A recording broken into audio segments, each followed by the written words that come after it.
Lições Bíblicas Dominical, na apresentação de Andy Moura. Graça e paz a todos, estamos iniciando aqui no canal mais um podcast, Lições Bíblicas Dominical, Romanos, o Evangelho da Justiça de Deus. A lição que vamos estudar hoje é a lição de número 2, que tem o seguinte título: A depravação dos gentios. Esta lição foi estudada no dia 12 de abril de 1998 e tem os comentários de Ezequias Soares da Silva. Mas antes da gente iniciar o estudo de hoje, queremos contar com a sua participação aqui no canal. Então, se você é novo, não perca tempo, se inscreva agora no canal. E não se esqueça de acionar o sininho em todas as notificações, porque só assim você verá tudo em primeira mão quando colocarmos um conteúdo novo no ar. Deixe o seu gostei, porque desta forma você nos ajudará a espalhar esse conteúdo para mais pessoas. E compartilhe o link deste vídeo com seus amigos e conhecidos nas suas redes sociais. Tendo feito isso, vamos iniciar a aula de hoje. Então eu te convido a pegar um lápis, um papel e uma caneta, para que você possa anotar pontos importantes desse estudo.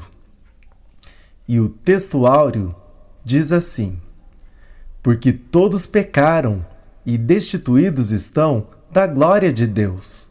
Romanos capítulo 3 e o versículo 23. Verdade prática.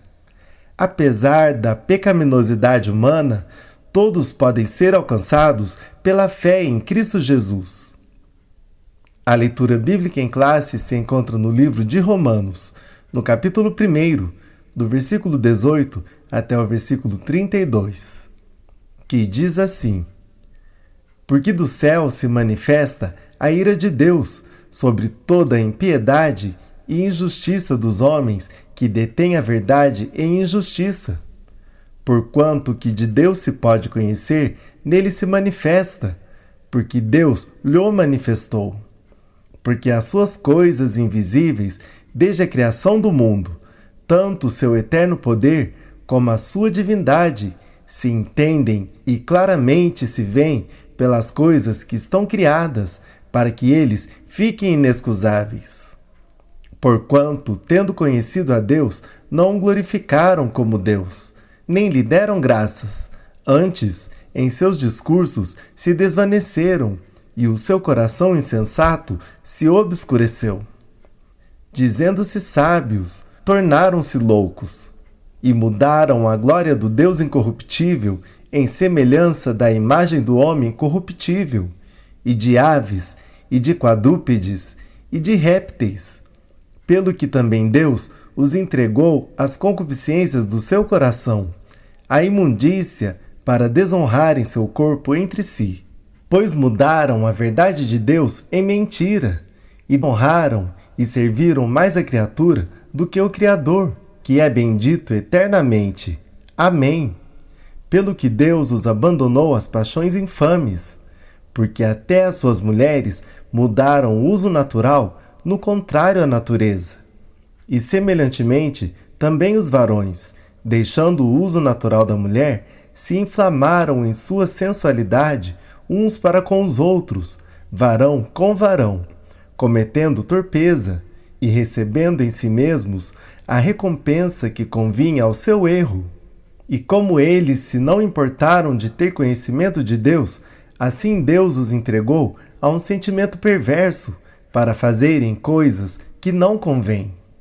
Estando cheios de toda a iniquidade, prostituição, malícia, avareza, maldade, cheios de inveja, homicídio, contenda, engano, malignidade.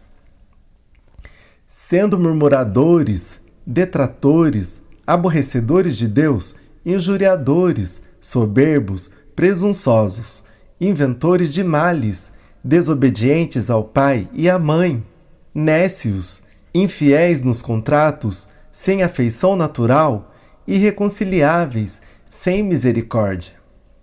Os quais, conhecendo a justiça de Deus, que são dignos de morte, os que tais coisas praticam, não somente as fazem, mas também consentem aos que as fazem. Estudaremos nesta lição a consequência da escolha errada, feita pelos homens, prefigurados aqui pelos gentios, que representam a humanidade amada por Deus, porém decaída e entregue a si mesma para sua própria condenação. Como consequência desta ação, Deus derrama sua ira sobre o homem, que passa a colher os amargos frutos de seu próprio plantio. Paulo começa então pelos gentios a mostrar que toda a humanidade está sujeita ao pecado e, portanto, sob a ira de Deus. Introdução. O estudo de hoje é sobre a condição dos gentios diante de Deus.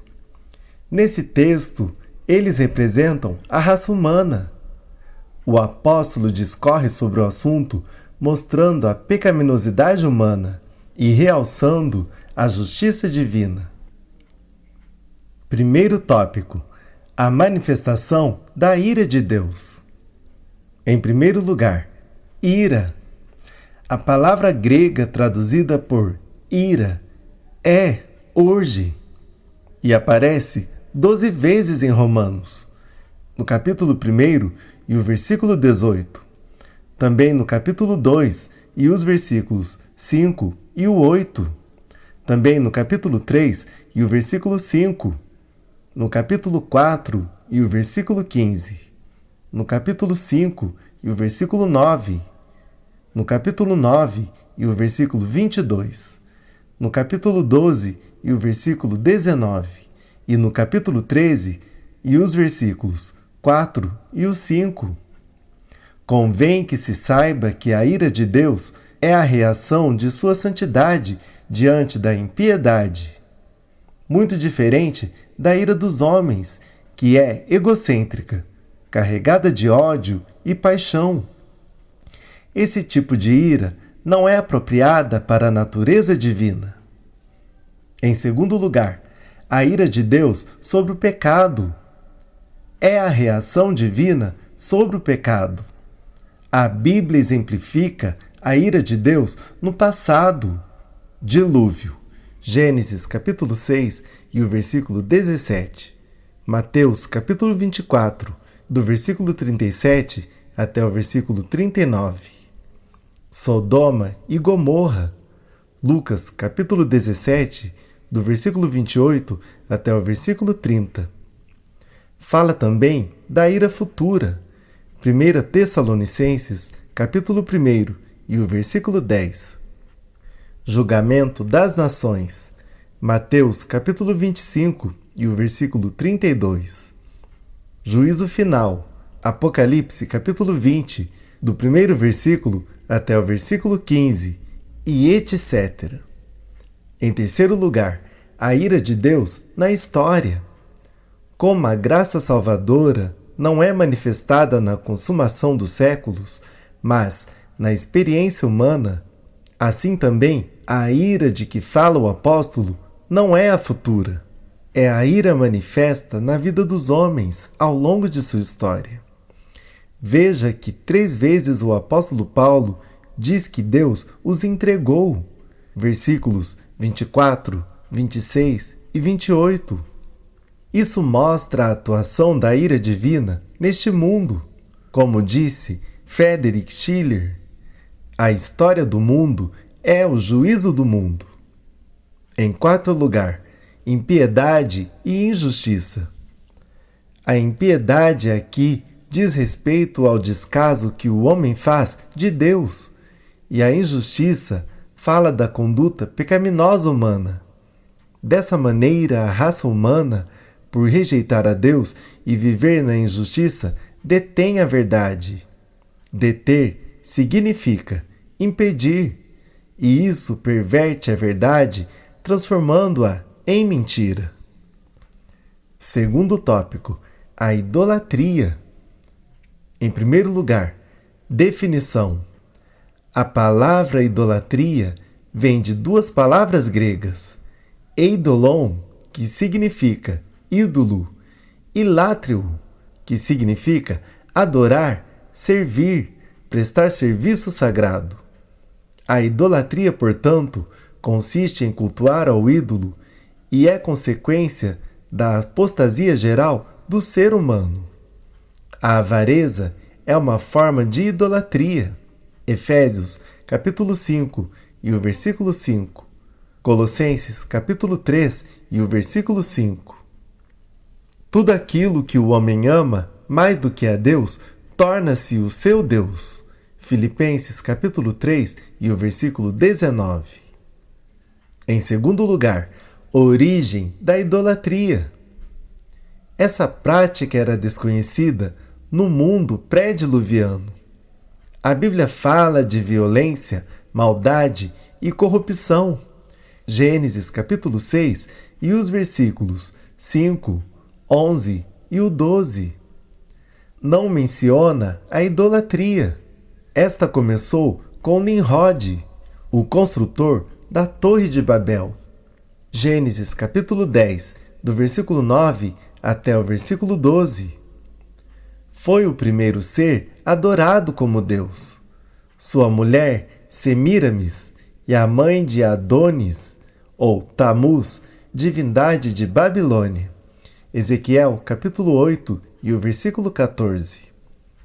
As migrações humanas partiram de Babilônia para todos os quadrantes da terra, levando consigo suas crenças e divindades.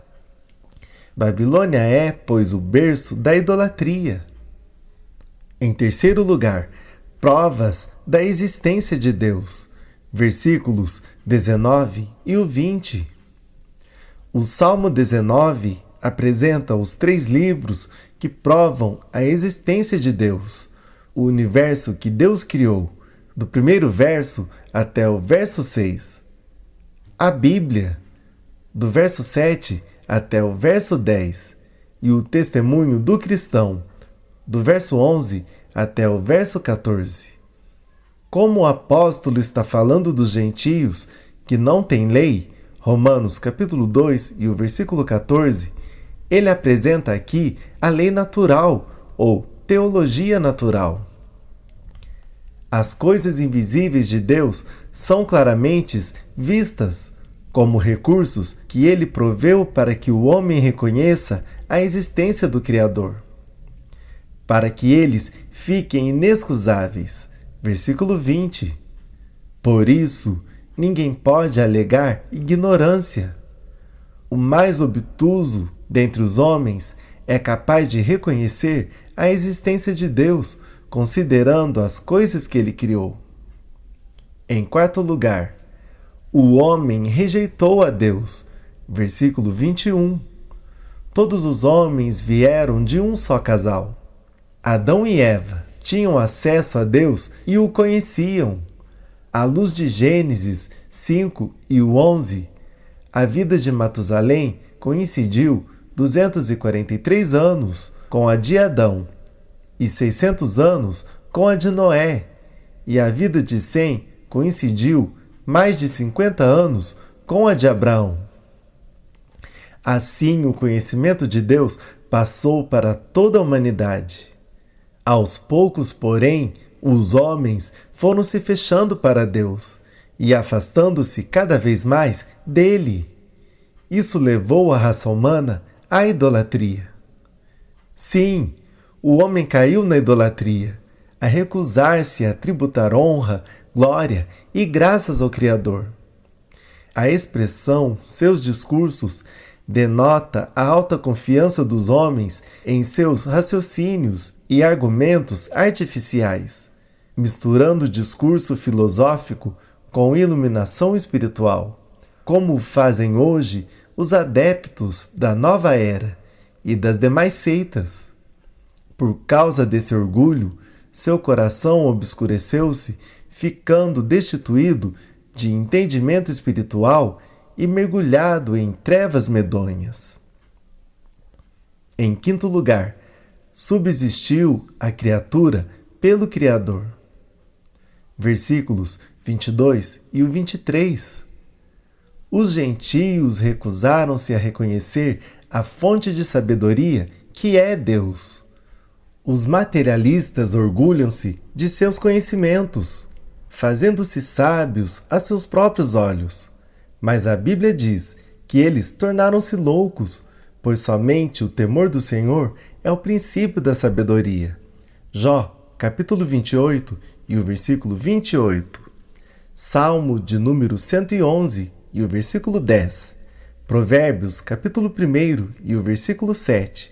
Capítulo 9 e o versículo 10. Capítulo 15 e o versículo 33. Essa loucura levou-os à idolatria. O versículo 23 é uma citação do Salmo de número 106 e o versículo 20. Assim como os hebreus cultuaram a um bezerro em lugar de Deus, dando ao animal a glória que pertence exclusivamente a Deus, da mesma maneira fizeram os gentios. Terceiro tópico: a imoralidade. Em primeiro lugar, perversão sexual. A idolatria leva o homem à imoralidade. O que o apóstolo introduz no versículo 24 esclarece nos versículos de número 26 e 27. Inclui como consequência dessa apostasia o homossexualismo, tanto masculino como feminino. Há 7 passagens bíblicas que fazem menção do homossexualismo e todas condenando ou mostrando tal prática como algo degradante e abominável. Gênesis capítulo 19, do primeiro versículo até o versículo 11. Levítico capítulo 18 e o versículo 22. Também no capítulo 20 e o versículo 13. Juízes capítulo 19, do versículo 22 até o versículo 25. Romanos capítulo 1, do versículo 25 até o versículo 27. 1 Coríntios capítulo 6 e os versículos 9 e o 10. 1 Timóteo capítulo 1 e os versículos 9 e o 10. Em segundo lugar, a sociedade moderna. À medida que o tempo vai passando, a sociedade vai se tornando cada vez mais permissiva e os homens vão se afastando cada vez mais de Deus. Para nossa perplexidade, há pseudos cristãos alegando tais práticas como coisa natural. O apóstolo Paulo declara que Deus os entregou às paixões infames, porque não reconheceram a Deus. Declara ainda tais práticas como torpeza, uso desnatural contrário à natureza. Diz em outro lugar que os tais não herdarão o reino de Deus. 1 Coríntios capítulo 6 e o versículo 9. Gálatas capítulo 5, do versículo 19 até o versículo 21. Em terceiro lugar, satanismo e perversão sexual. Satanás é o principal promotor da prostituição. Desde os tempos do Antigo Testamento, que a sodomia e outras formas de prostituição estiveram ligadas ao culto pagão. Os pagãos praticavam nesses rituais que se chama prostituição sagrada. Essas práticas são comuns nos cultos satânicos, pois o objetivo do diabo é perverter a ordem das coisas. Tudo que é perversão é uma afronta a Deus.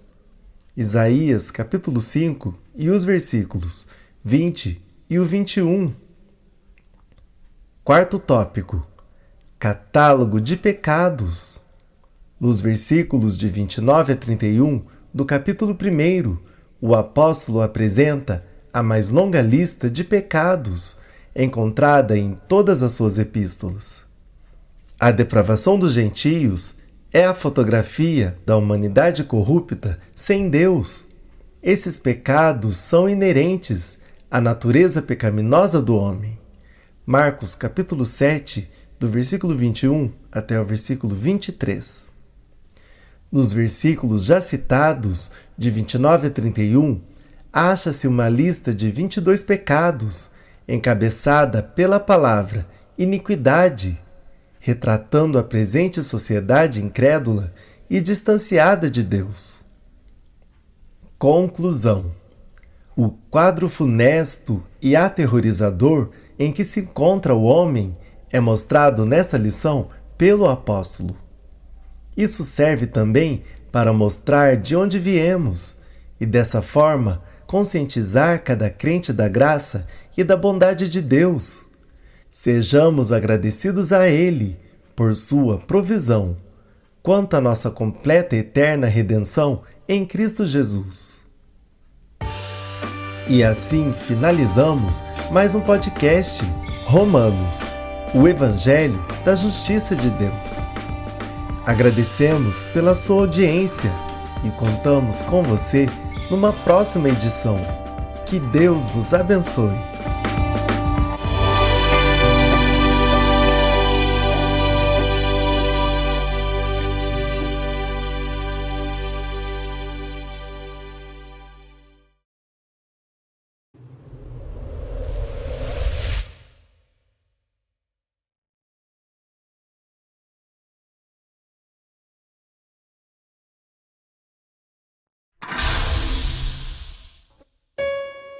E este Evangelho do Reino será pregado em todo o mundo habitado, como testemunho a todas as nações, e então chegará o fim.